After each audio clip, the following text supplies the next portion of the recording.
على أهل البدع والأهواء، أهل البدع العقائدية وأهل البدع السياسية.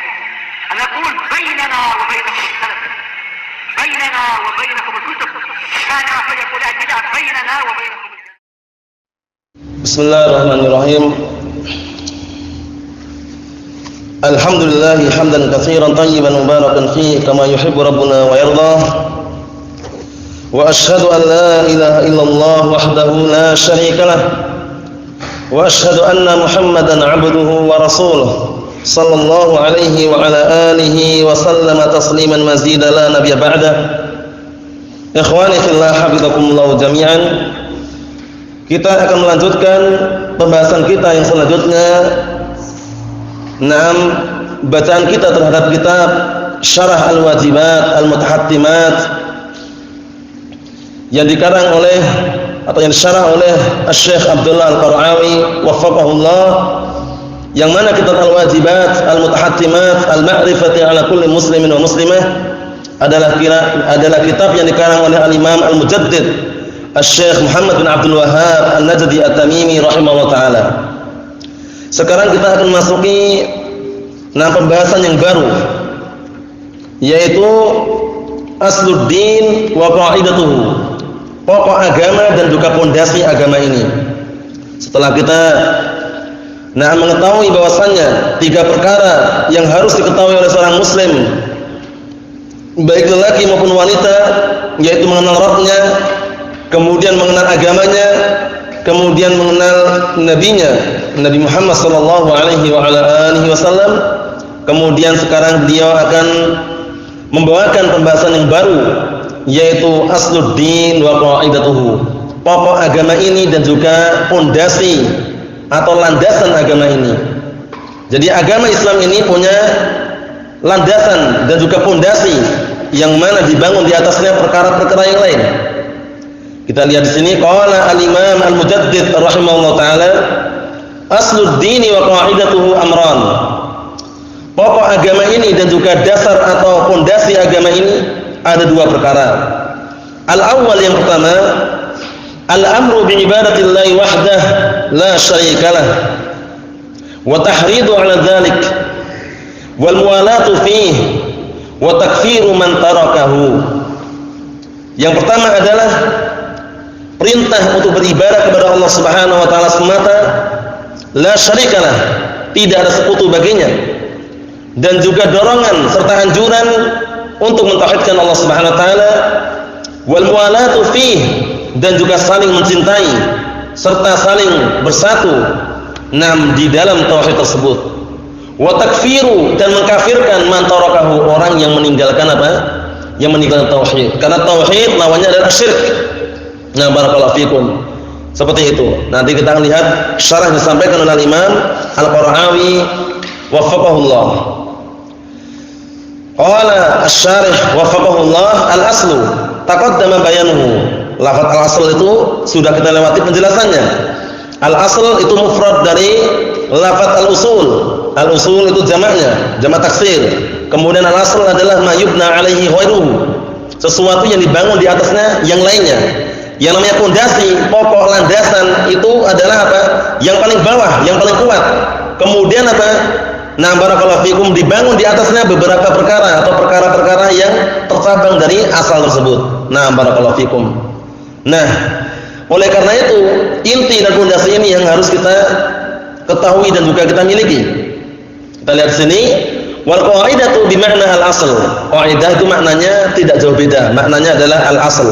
Ai anna aslad dini wa asasahu wa qa'idatahu alladhi yanbani alaihi ghairuhu wa yatafarra'u minhu siwah wa la yasihu 'amalun wa la qawlun illa bih amrani 'azimani.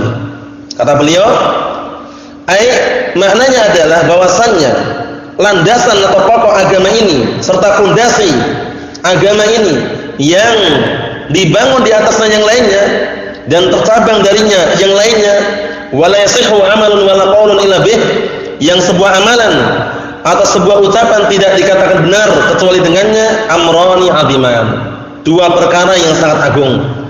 2 perkara yang sangat agung. Wa huma yaitu dua perkara tersebut makna kalimatul ikhlas la ilaha illallah. An-nafyu wal isbat, itu maksudnya. Paham itu ya? Dua perkara tersebut adalah an-nafyu wal isbat, rukun daripada kalimat la ilaha illallah. Karena kalimat la ilaha illallah memiliki dua rukun, an-nafyu wal isbat. An-nafyu artinya adalah peniadaan, wal isbat artinya adalah apa? Penetapan. Maksudnya adalah an-nafyu, nafyu jami'il ibadat, atau nafyu jami'il ibadat dunallah jalla wa ala. Paham itu ya? Meniadakan seluruh ibadah-ibadah selain Allah Subhanahu wa taala. Kemudian apa? Isbat adalah isbatu jami' ibadat lillahi wahdahu la syarikalah. Menetapkan seluruh peribadatan untuk murni untuk Allah Subhanahu wa taala. Itu namanya isbat. Dua rukun tersebut sering kita dengarkan. Karena la ilaha illallah itu maknanya adalah la ma'budah haqqun illallah atau la ma'budah bihaqqin illallah, artinya sama. Tiada sesembahan yang berhak untuk disembah kecuali Allah Subhanahu wa taala. Sehingga Allah Subhanahu wa taala menyebutkan untuk makna la ilaha illallah di dalam Al-Qur'an di dua tempat saja. Dalam surat Luqman sama surat Al-Hajj. Dzalika bi anna Allaha huwal haqqu wa anna ma yad'una min dunihi. Yang satunya adalah huwal batil wa anna Allaha huwal aliyyul kabir. Yang satunya tanpa lafaz huwa. Paham itu ya? Nah, dzalika bi anna Allaha huwal haqqu wa anna ma yad'una min dunihi al batil. Paham ya? Nah, yang ada huwa yang surat apa? Yang ada huwanya? Yang ada huwanya yang surat apa? Surat Luqman-nya. Nah, kalau yang surat Al-Hajj langsung min dunihil batil itu kan? Na'am barakallahu fikum itu. Dzalika bi anna Allaha huwal haqqu wa anna ma yad'una min dunihil batil. Yang satunya lagi min dunihi huwal batil. Artinya sama. Ya cuman bedanya lafaznya tadi. Paham itu maksudnya ya? Nah, bahwasanya yang demikian itu adalah dialah Allah Ta'ala yang maha hak. Adapun yang selainnya adalah batil. Wa anna Allaha huwal aliyyul kabir. Dan bahwasanya Allah Ta'ala zat yang maha tinggi dan maha besar. Itulah makna daripada kalimat la ilaha illallah. Naam, yang maknanya adalah la ma'budah haqqun illallah. Di dalam makna tersebut terkandung berapa rukun? Dua rukun. An-nafyu wal isbat. An-nafyu peniadaan, al-isbat apa? Penetapan. Nafyu jami'il ibadat. Naam, la li ghairillahi illa illallah jalla wa ala. Meniadakan seluruh peribadatan kecuali untuk Allah Subhanahu wa taala, kecuali Allah Subhanahu wa taala itu. Meniadakan seluruh peribadatan, itu nafi. Nah, barakallahu fikum. Isbatu jami' ibadat lillahi wahdahu la syarikalah. Isbat menetapkan seluruh peribadatan untuk Allah Subhanahu wa taala. Kalau peniadaan seluruhnya, nafyu jamil ma'budat, meniadakan seluruh yang disembah nan ilallah jalla wa ala kecuali Allah Subhanahu wa taala. Itu berarti peniadaan, rukun yang pertama. Rukun yang kedua apa? Isbatu jami' ibadat lillahi wahdahu la syarikalah. Menetapkan seluruh peribadatan murni untuk Allah Subhanahu wa taala. Itu rukun la ilaha illallah. Naam. Kelihatannya sering didengar tapi kadang terlupakan. Naam. Kemudian di sana ada syarat-syarat daripada kalimat la ilaha illallah yang terkumpul pada sebuah pantun yang sering kita dengar. Ilmun, yaqinun, wa ikhlasun, wa sidquka ma'a mahabbatin wa inqiyadin wal qabuli laha wa zida thaminuha al-kufranu minka bima siwal ilahi minal asya'i qad kulliha. 8 itu. Ilmu, yaqinun, yaqin, ikhlasun, ikhlas, wa sidquka ma'a sidq, mahabbatin, mahabbah, wa inqiyadin, tunduk dan pasrah, wal qabul. Kemudian apa? Yang ke-8, al-kufru bit-taghut. Paham ya? Nah, 8 syarat daripada kalimat la ilaha illallah.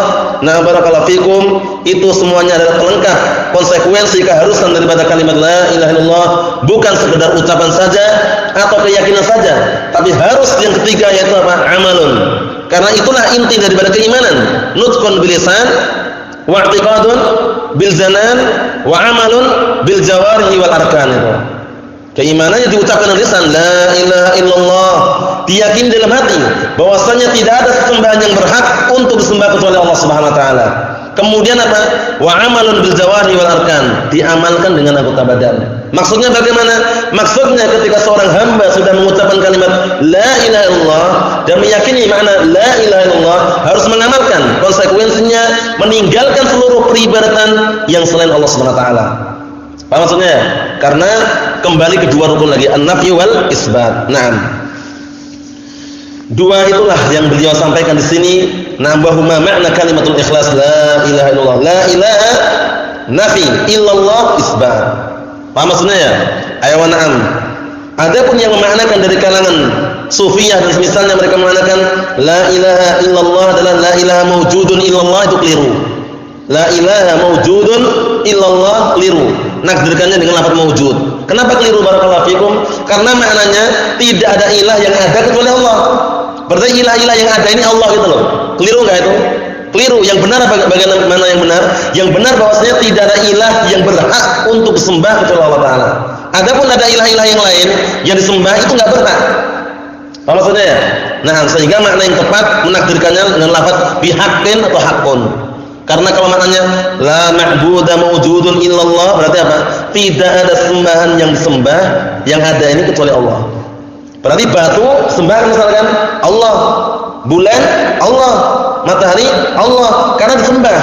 Ini berdasarkan definisi yang keliru tadi. Namun definisi atau pengertian yang benar adalah apa tadi? La ma'budu haqqun atau la ma'budu bihaqqin illallah. Karena la-nya la apa? La nafiyah li jinsi, yaitu la yang fungsinya meniadakan seluruh jenis ilah, seluruh jenis ma'budat yang disembah. Paham ya? Karena ilah di sini maknanya adalah al-ma'luh, wal ma'luh al-ma'bud, yang disembah. Sehingga takdirnya yang tepat adalah apa? La ilaha haqqun, bukan la ilaha mawjudun. Na'am barakallahu fikum. Seperti itu. Jadi kalaupun ada ilah-ilah yang lain disembah, itu hak enggak? Tidak berhak. Oleh karena itu kalau ditakdirkan dengan la ilaha mawjudun, semuanya ilah. Berarti banyak ilah. Apa maksudnya itu ya?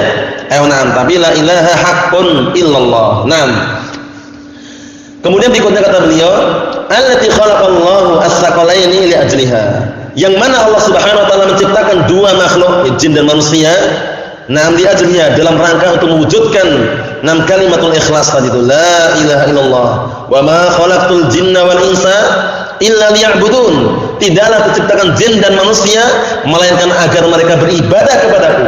Namun tujuan dan hikmah Allah Ta'ala menciptakan jin dan manusia ini, apakah terwujudkan semuanya? Tidak. Kenapa tidak terwujudkan? Karena hikmah di sini hikmah apa? Syar'iyah. Hikmah di sini hikmah syar'iyah, karena hikmah terbagi menjadi dua. Hikmah syar'iyah sama hikmah apa? Kauniyah. Hikmah syar'iyah itu adalah hikmah tujuan Allah Ta'ala yang bersangkutan dengan perkara yang Allah Ta'ala cintai dan apa? Dan belum tentu terjadi. Itu hikmah syar'iyah. Sekarang Allah Ta'ala tujuan menciptakan jin dan manusia untuk beribadah. Ibadah Allah Ta'ala cintai itu dia, dicintai. Tapi apakah terwujudkan semuanya? Tidak. Minhum man ya'budullah wa minhum man la ya'bud. Di antara mereka ada yang beribadah kepada Allah, di antara mereka ada yang tidak beribadah. Menunjukkan bahwasanya hikmahnya hikmah syar'iyah. Adapun hikmah kauniyah adalah ketetapan dan hikmah yang berkaitan dengan apa? Yang berkaitan dengan perkara yang Allah Ta'ala cintai dan perkara yang Allah Ta'ala benci, dan pasti terjadi. Itu bedanya. Kalau hikmah syar'iyah apa? Hanya berkaitan dengan perkara yang Allah Ta'ala cintai dan belum tentu terjadi. Paham ya? Qad waqa'at wa qad la taqa'. Bisa jadi terjadi, bisa tidak terjadi. Paham itu ya? Nah, sekarang contoh yang barakallahu fikum yang lain adalah seperti imannya Abu Bakar Siddiq. Abu Bakar Siddiq, paham ya? Allah Ta'ala takdirkan beriman. Keimanan Abu Bakar Siddiq Allah Ta'ala cintai enggak?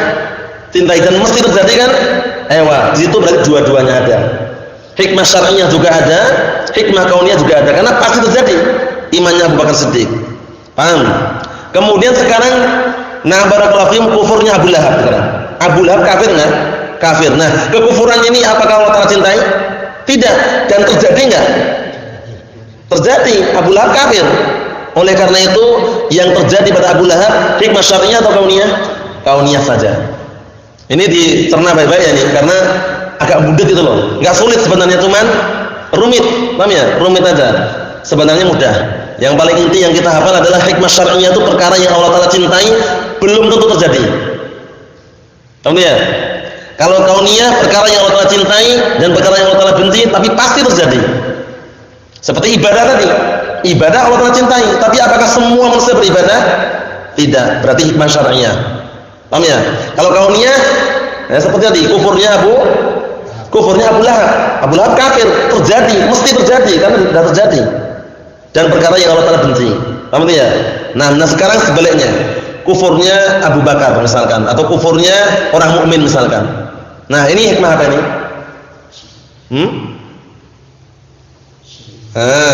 Kufurnya dicintai? Tidak. Berarti apa ini? Mesti terjadi? Enggak juga. Tidak kaunnya, tidak syar'iyah. Paham ya? Buktinya kufurnya Abu Lahab, kufurnya Abu Bakar. Nah, itu sebagai contoh yang disebut para ulama ya. Nah, atau kufurnya orang mukmin itu kan enggak terjadi di situ. Paham ya? Dan tidak cinta Allah Ta'ala gitu loh. Berarti tidak kaunnya, tidak syar'iyah. Paham belum? Nah, barakallahu fikum. Itu seperti itu sebenarnya mudah. Cuman intinya itu kalau hikmah syar'iyah itu adalah hikmah allati tata'allaq bima yuhibbuhu Allah wa yardah wa qad taqa' wa qad la taqa' gitu. Paham ya?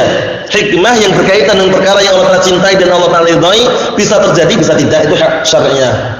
Kalau kauniyah al-hikmah allati tata'allaq bima yuhibbuhu Allah wa yubghiduhu wa la budda an taqa' wa la budda an taqa'. Itu yang kauniyah. Hikmah yang bersangkutan atau berkaitan dengan perkara yang Allah Ta'ala cintai dan perkara yang Allah Ta'ala benci tapi masih terjadi. Paham ya? Mesti terjadi atau pasti terjadi. Itu kauniyah. Nah, barakallahu fikum. Nah, hikmah Allah Ta'ala ciptakan jin dan manusia untuk apa? Beribadah. Tapi apakah terwujudkan semuanya? Tidak. Berarti hikmah apa namanya? Syariah. Kalau tadi yang syariah bisa terjadi, bisa enggak kan itu? Ada yang beribadah, ada yang enggak kan itu. Nah, seperti itu barakallahu fikum. Kemudian yang pertama barulah beliau rinci di sini. Al-awwal al-amru bi ibadatillah. Naam. Pertama adalah perintah untuk beribadah kepada Allah Subhanahu wa taala. Dalilnya banyak sekali dalilnya. Di antara firman Allah Subhanahu wa taala, "Wa'budullaha wa la tusyriku bihi syai'a." Beribadahlah kalian semuanya kepada Allah Subhanahu wa taala dan jangan kalian mensekutukan Allah Taala dengan sesuatu apapun. Naam. Kemudian juga Allah Taala berfirman, "Wa ma umiru illa liya'budullaha mukhlishina lahuddin." Tidaklah mereka diperintahkan melainkan agar mereka mengikhlaskan agamanya untuk Allah Subhanahu wa taala. Fa'budillaha mukhlishina lahuddin. Beribadahlah kepada Allah dan ikhlaskanlah bagi Allah Taala agamanya. Kemudian juga na barakallahu fikum hafizakumullah, dalil yang lain adalah walaqad ba'atsna fi kulli ummatin rasulan an ibudullaha wajtanibut taghut. Itu dalilnya sangat banyak sekali. Kita lihat sini. Perintah yang pertama adalah al-amru bi ibadatillah, perintah untuk beribadah kepada Allah Subhanahu wa taala. Adapun definisi ibadah insyaallah kita akan lewati nanti. Ai ifraduhu bil ibadah kulliha lahu wahdah la syarikalah. Maknanya adalah menunggalkan, mengesahkan Allah Subhanahu wa taala dalam beribadah seluruhnya untuk Allah taala la syarikalah, tidak ada sekutu baginya. Ini berarti apa? Tauhid apa namanya? Tauhid al-uluhiyah. Karena tauhid terbagi menjadi 3, uluhiyah, rububiyah, al-asma wa sifat. Nah, tauhid yang inti yang bisa masukkan pelakunya ke dalam agama Islam tauhid apa? Tauhid yang inti yang bisa masukkan pemeluknya atau pemegangnya ke dalam agama Islam tauhid apa? Uluhiyah. Adapun rububiyah belum bisa memasukkan. Buktinya orang kafir Quraisy waktu itu ketika didakwahi Nabi kita Muhammad sallallahu alaihi wa ala alihi wasallam, bagaimana mereka? Ketika ditanya jawab, wala in sa'altahum man khalaqas samawati wal arda yaqulun Allah. Kalau mereka ditanya siapa yang menciptakan langit dan bumi, mereka mengatakan Allah. Tapi praktek amalannya mereka nyembah siapa? Nyembah berhala, nyembah patung. Berarti apa? Tidak masukkan mereka dalam agama Islam. Oleh karena itu disebutkan oleh Imam Al-Mujaddid Asy-Syaikh Muhammad bin Abdul Wahhab dalam kitab beliau Al-Qawaid Al-Arba' itu. Nah, di antaranya apa? Nah, bahwasannya orang-orang musyrikun zaman dahulu muqirruna bi anna Allah al-Khaliq ar-Raziq al-Mudabbir. Nah, walam yudkhilhum fil Islam. Tapi yang seperti itu belum memasukkan mereka dalam Islam. Orang-orang musyrikun mereka meyakini bahwasanya Allah Taala pencipta, pemberi rezeki, pengatur alam semesta, tapi seperti itu tidak memasukkan mereka dalam keislaman. Karena masih apa? Masih belum mengesahkan dengan tauhid al-uluhiyah. Apa kaidahnya kemarin? Kaidahnya barakallahu fikum, tauhidu ar-rububiyyah mustalzimun tauhid al-uluhiyah. Wa tauhidul uluhiyah mutadamminan fihi tauhid ar-rububiyyah. Itu kaidahnya. Yang namanya tauhid rububiyah itu mengharuskan juga tauhid uluhiyah. Kalau tauhid uluhiyah terkandung dalam tauhid rububiyah. Sehingga yang inti yang mana? yang uluhiyah. Paham itu ya? Nah, barakallahu fikum. Terkadang dinamakan tauhid al-ubudiyah, al-uluhiyah itu sama. Al-uluhiyah dinisbahkan kepada zat yang sembah itu Allah Subhanahu wa taala. Al-ubudiyah dinisbahkan kepada hambanya yang beribadah, yang menghambakan diri kepada Allah Subhanahu wa taala. Ayo na'am. Kama qala ta'ala, sebagaimana firman Allah Subhanahu wa taala, wa qadha rabbuka ay amara wa wassa. Wa qadha maknanya adalah wa amara atau wa wassa. Wa qadha rabbuka, nah, maksudnya adalah Allah taala atau Rabbmu telah mewasiatkan dan telah memerintahkan alla ta'budu, agar kalian itu tidak beribadah. Wa hadza ma'na la ilaha, ditiadakan kan, agar kalian tidak beribadah, ditiadakan. Tapi nah, barakallahu fikum, illa iya. Nah, ini namanya isbat. Paham ya? Kecuali hanya kepadanya. Maksudnya kalian jangan beribadah kecuali hanya kepada Allah taala. Yang pertama peniadaan, yaitu an-nafyu, rukun yang pertama. Yang kedua al-isbat, kecuali hanya kepada Allah taala, ini isbat. Rukun yang kedua. Paham ya? Jadi la ilaha illallah memiliki berapa rukun? Rukun. Dua. Yang 8 syaratnya. Rukun 2 saja, an-nafyu wal isbat, dah itu. Paham ya? Yang 8 syaratnya. Ilmun, yaqinun, wa ikhlasun, wa sidquka ma'a mahabbatin, wa inqiyadin, wal qabul laha, wa zidatan minha. Yang ke-8. Al-kufru bit-taghut. Paham ya? Nah, barakallahu fikum. Wa zidatan minha al-kufranu minka bima siwal ilahi minal asya'i wa kulliha. 8 syurut untuk kalimat la ilaha illallah, 2 rukun untuk kalimat la ilaha illallah. Makna la ilaha illallah apa maknanya tadi? La ma'budu bihaqqin illallah, tiada sembahan yang berhak untuk sembah kecuali Allah Subhanahu wa taala. Kalau dimaknakan tiada sembahan yang ada kecuali Allah, benar enggak? Benar enggak, Ali? Kalau makna la ilaha illallah adalah tiada sembahan yang ada kecuali Allah, benar enggak? La ilaha illallah artinya apa? Allah. Arti la ilaha illallah artinya tiada sembahan yang berhak untuk sembah kecuali Allah. Jadi kalau dimanakan tiada sembahan yang ada kecuali Allah, keliru enggak? Keliru. Kenapa keliru? Karena kalau tak ulangi lagi pertanyaannya. Tiada sesembahan yang ada ini kecuali Allah. Ini keliru enggak? Keliru. Kenapa keliru? Karena yang disembah itu Allah. Karena mengharuskan bahwasanya semua yang disembah adalah Allah. Padahal harus ada lafaz apa? Bihaqqin. Paham tuh? Tiada sembahan yang berhak untuk sembah kecuali Allah. Berarti kalau seandainya ada sembahan yang lain, itu tidak berhak. Paham maksudnya ya? Itu seperti itu perlu diperhatikan karena penting sekali ya. Karena kalimat la ilaha illallah ini kalimat yang sangat besar dan kalimat yang agung. Yang mana Rasulullah mengatakan, "Man kana akhiru kalamihi la ilaha illallah, dakhalal jannah." Barang siapa yang akhir kalamnya di akhir hayatnya, itu adalah kalimat la ilaha illallah, maka dia masuk surga. Paham itu ya? Nah, barakallahu fikum. Kita lihat sini. Jadi kalimat wa qadha rabbuka ini perintahnya. Kemudian alla ta'budu ini apa? Nafyu. Illa iyyah isbat. Wa'budullaha ini apa? Isbat. Wa la tusyriku bi syai'a nafi. Dua-duanya ada rukunnya. Paham salah ya? Ayo na'am barakallahu fikum. Wa kullu rasulin arsalahu Allah ila qaumihi awwalu ma ya'muruhum bihi huwa ifradullah bil ibadah duna man siwah. Dan setiap rasul yang Allah taala utus kepada kaumnya, pertama kali yang Allah taala perintahkan kepada mereka adalah apa? Mengesahkan, menunggalkan Allah taala di dalam beribadah duna man siwah, kepada selain Allah. Nah, barakallahu fikum, duna man siwah, kepada selain, dalam artian apa? Menentang beribadah hanya untuk Allah Subhanahu wa taala. Paham ya? Nah, semuanya perintahkan apa? Kepada barakallahu fikum, mengesahkan peribadatan itu hanya murni untuk Allah Subhanahu wa taala. Ditinggalkan untuk yang selain Allah Subhanahu wa taala. Paham maksudnya itu ya? Nah, barakallahu fikum, itu dakwah semua rasul seperti itu. Bahkan Nabi kita Muhammad SAW ketika mengutus Mu'adz bin Jabal. Nah, Mu'adz bin Jabal ketika itu dakwah ke Yaman, negeri Yaman, apa yang Rasulullah wasiatkan dan Allah taala arahkan? Ya Mu'adz, innaka sata'ti qauman min ahlil kitab falyakun awwal ma tad'uuhum ilaihi syahadatu alla ilaha illallah wa fi riwayah ila an yuwahhidullah. Wahai Mu'adz, sesungguhnya kamu akan mendatangi sekelompok dari kalangan ahlu kitab di Yaman sana itu. Ahlu kitab al-Yahud wa Nasara. Kemudian apa saran Rasulullah? Falyakun awwal ma tad'uuhum ilaihi syahadatu an la ilaha illallah. Maka hendaknya pertama kali yang kamu dakwahkan kepada mereka adalah apa? Syahadatain. Bersaksi la ilaha illallah wa anna Muhammadar Rasulullah. Dalam riwayat lain apa? An yuwahhidullah, agar mereka mentauhidkan Allah Subhanahu wa taala. Dakwah pertama kali adalah tauhid. Nah, terus salatnya kapan? Salatnya. Masa pertama kali langsung tauhid, nah salatnya kapan? Hah? Nah, salatnya enggak diajarkan? Kenapa pertama kali kau malah tauhid enggak salat itu kenapa? Kenapa? Kan kita salat tiap hari ya.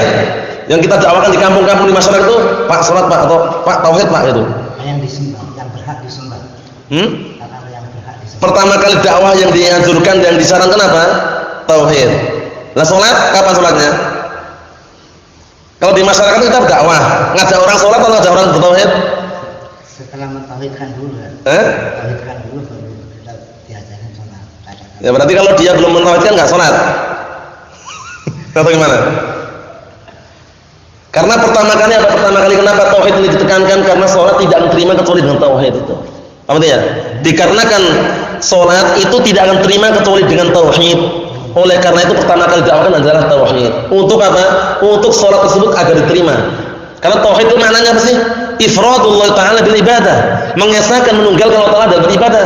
Misalkan dia salat 5 waktu rajin rutin, tapi nyembah kuburan, nyembah berhala, nyembah patung, ya terima tauhidnya, terima. Paham ya? Karena salat itu tidak terima kecuali dengan tauhid. Paham ya? Nah, barakallahu fi salat rajin 5 waktu tapi di depan kuburan. Paham ya? Diterima enggak? Enggak diterima.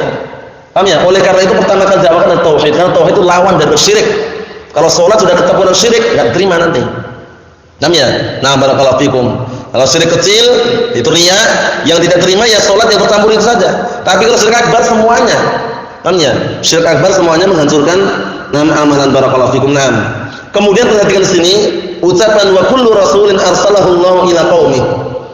Dan setiap rasul yang Allah Taala utus kepada kaumnya. Ini rasul di sini maksudnya siapa? Ya, rasul untuk penduduk bumi ini pertama kali siapa? Nabi Adam gimana? Nabi Adam pertama kali. Nabi Nuh setelahnya. Bukan gimana? Nabi pertama kali siapa? Nabi Adam. Rasul pertama kali diutus untuk penduduk bumi siapa? Nuh, karena diutus di penduduk bumi. Lah Nabi Adam enggak di penduduk bumi. Enggak di bumi. Gimana nih? Gimana? Karena di zaman Nabi itu yang pertama kali terjadi kesyirikan. Nah, terus Nabi Adam pertama kali bukan untuk penduduk bumi ini? Bukan? Tidak diutus. Nabi dapat wahyu juga loh, wahyu ada. Yang pertama kali diutus menjadi rasul untuk penduduk muka bumi ini siapa? Nuh alaihissalam atau Adam alaihissalam? Nabi Adam mana? Nabi Adam pertama atau Nabi Nuh? Nabi Adam pertama. Berarti siapa pertama kali? Nuh. Gimana? Tanakut berarti seperti itu. Nabi Adam itu mendapat syariat tetapi tidak harus didakwakan. Itu paham. Sekarang pertanyaannya, Nabi yang pertama kali diutus untuk penduduk bumi siapa? Nabi pertama kali. Kalau Nabi gitu.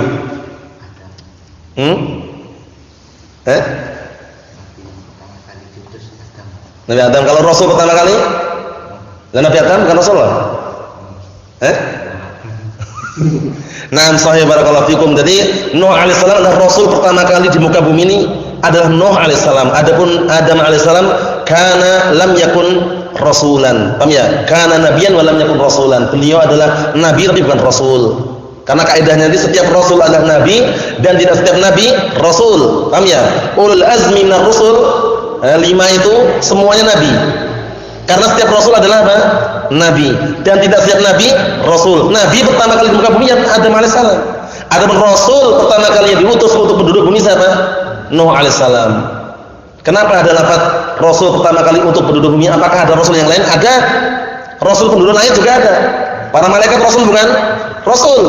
Paham ya? Allah Taala berfirman, "Alhamdulillahi fatiris samawati wal ardi ja'ilil malaikati rusulan." Ja'ilil malaikati rusulan, syahidnya. Allah Ta'ala menjadikan para malaikat rasul, tapi untuk penduduk langit. Paham ya? Adapun rasul untuk penduduk bumi ini pertama kali siapa? Nuh alaihissalam. Kemudian nabi pertama kali siapa? Adam alaihissalam. Nah, kalau seperti itu kenapa? Karena dulu sebelum Nabi Nuh alaihissalam diutus, barakallahu fikum, dahulu umat ini dalam satu agama. Paham ya? Nah, kanan nasu apa itu? Lafaznya gitu ya. Kanan nasu ummatan wahidah itu kan. Dahulu manusia berada dalam satu agama. Paham ya? Ummah itu maknanya adalah din, agama satu dulu. Sebelum terjadinya pertikaian, perpecahan. Karena dulu manusia sedikit. Jadi melihat Nabi Adam beribadah langsung ikuti. Paham ya? Nah, kemudian setelah banyaknya keturunan dan manusia semakin banyak, barakallahu fikum, banyak pertikaian, butuh yang namanya rasul. Paham ya? Untuk menyelesaikan urusan-urusan mereka. Paham ya? Akhirnya diturunkan pertama kali rasul untuk penduduk bumi ini, itu Nuh alaihissalam. Karena banyak pertikaian, kesyirikan muncul di mana-mana, butuh rasul. Paham ya? Butuh rasul, barakallahu fikum. Itu rinciannya bisa dilihat dalam syarah Al-Arba'in Nawawiyah yang syarah oleh Syekh Muhammad bin Shalih Al-Utsaimin, ketika menjelaskan masalah rasul. Paham ya? Barakallahu fikum. Adapun Adam alaihissalam kana nabiyyan wa lam yakun rasulan. Nabi Adam alaihissalam itu nabi bukan rasul. Paham ya? Adapun ulul azmi minar rusul itu nabi. Kenapa nabi? Karena setiap rasul adalah nabi. Itu sekedar cuplikan faedah mengenai hal ini biar nanti tidak keliru bahwasanya rasul pertama kali untuk penduduk bumi adalah Nuh alaihissalam. Nabi pertama kali Adam alaihissalam. Kemudian kita tutup yang terakhir di sini, karena Allah Ta'ala, sebagaimana firman Allah Subhanahu Wa Ta'ala, setiap rasul pasti diperintahkan untuk mentauhidkan dan juga mendakwahkan tauhid. Walaqad ba'atsna fi kulli ummatin rasulan an i'budullaha wajtanibut taghut. Dan sungguh kami telah mengutus pada setiap umat itu seorang rasul. Apa yang diperintahkan? An i'budullaha, beribadahlah kalian kepada Allah Subhanahu Wa Ta'ala, wajtanibut taghut, dan jauhilah oleh kalian at-taghut. At-taghut, makna taghut itu macam-macam. Cuman yang paling rajih adalah yang dikuatkan oleh Syekhul Islam Ibnul Qayyim rahimahullah taala. Barakallahu fikum, yang disebutkan atau dinukilkan oleh Imam Al-Mujaddid Syekh Muhammad bin Abdul Wahhab di akhir-akhir kitab Al-Ushul Salasah.